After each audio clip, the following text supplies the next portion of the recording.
The variety of crepes in India is such that it's both a delicacy and a daily dish. Mostly savory and served along with a side of chutney, these are truly unique on the global crepe fair.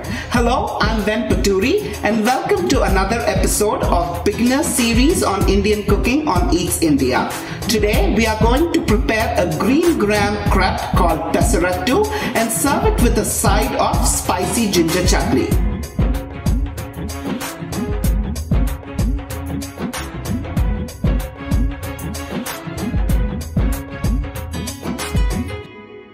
Pesarattu is not only delicious, but it is also a healthy meal option as green gram is a great source of protein and fiber. So here I have 1 cup of whole green gram to which I will add double amount of water and soak it for about 5 to 6 hours. So the green gram has been soaking for about 6 hours and has doubled in size. But for now, we are going to just set it aside and prepare a few other ingredients. We are going to peel and slice ½ inch of ginger and cut 1 green chilli into 2 halves. We are also going to finely chop 1 medium-sized red onion. Next, drain and add the soaked gram to a blender, along with the prepared ginger,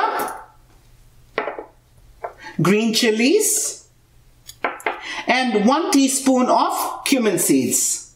Pour about ½ cup of water and blend it to a very fine paste. Transfer the ground mixture to a bowl. Scrape the batter from the sides. Add water to adjust to about spooning consistency. Not too runny, not too thick, and set aside for about 15 minutes. The batter has been resting for 15 minutes now, so we are going to add 1 teaspoon of salt and mix well. Next, heat a flat griddle on a medium flame and let it get really hot. Now we are ready to prepare our Pesarattu. However, there are a few things to keep in mind before we make them. Your pan has to be really hot. The best way to check is to sprinkle a little water on the hot pan.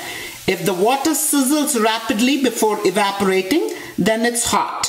You have to keep adjusting the heat flame so that the Pesarattu cooks evenly and cooks thoroughly. Second, a deep round ladle with a round bottom is needed to make a dosa. You can try using 1/4 or 1/3 size of a measuring cup if you don't have a round ladle. Finally, making Indian crepes needs some skill and practice. Once you understand the technique, in no time you can become an expert. Our pan is hot now, so we are going to pour a ladle full of batter in the middle of the pan. Press down on the batter with the ladle and move the ladle in a circular motion away from the center, evenly spreading the batter into a thin crepe. Next, drizzle about a teaspoon of oil on the Pesarattu and smear it on the top. Now, add a spoonful of finely chopped onions and spread them around on the Pesarattu. Cook for about 2 minutes on a medium flame for a total of about 3 minutes until the Pesarattu starts to brown on the edges and in the middle. The Pesarattu looks cooked, so we are going to release the edges with a spatula. Fold it in half. Oh, look at that color. It just looks so tempting. The Pesarattu looks so tempting. And then transfer it into a serving plate. So let's make another one. Add a ladle full of batter in the middle of the pan and in a circular motion just spread the batter around on the pan into a thin crepe. Drizzle a few drops of oil, smear it over the top, add a spoonful of onion and let it cook for about 3 minutes. Fold in half. Transfer it to a serving plate and your Pesarattu is ready to serve. Our next dish, Spicy Ginger Chutney, is not only pungent and spicy, but it is also sweet and sour and a true delight to our senses. So here I have about 3 inches of ginger that I'm going to peel and thinly slice. You'll get roughly a 1/4 cup of sliced ginger. Next, we are going to prepare tamarind extract, which is going to add sourness to the chutney and balance the spice. I have here about a golf ball size of tamarind, to which I'm going to add a 1/4 cup of water and microwave for about 15 seconds and set aside to soak. Once cool, thoroughly pulp the tamarind with your fingers and force the mixture through a sieve to extract 1/4 cup of tamarind concentrate and set aside. Next, heat a pan on a medium-high flame and add 1 teaspoon of oil. Once hot, add about 4 to 5 whole red chilies and a tablespoon of peanuts. Fry for a few seconds and then add the prepared ginger and fry until fragrant for about 30 seconds.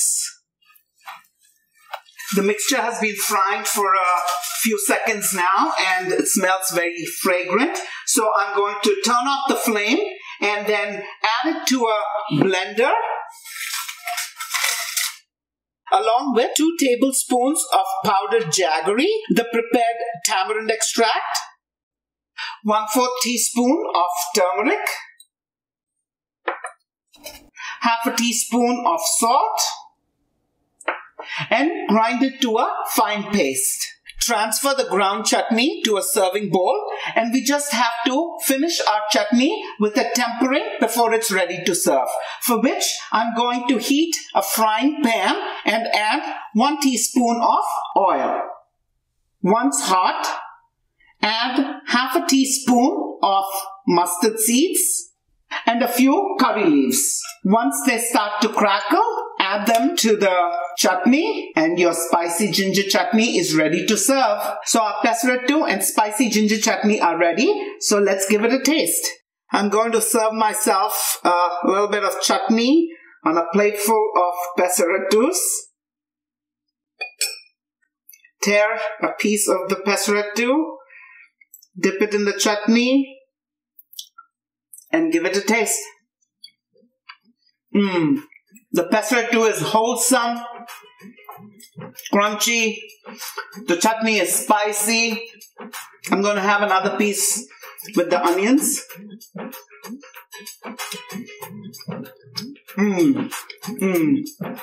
A true savory crepe delight. So there you have it, from our kitchen to yours. Pesarattu and spicy ginger chutney. Until next time, namaste and thank you for watching Eats India.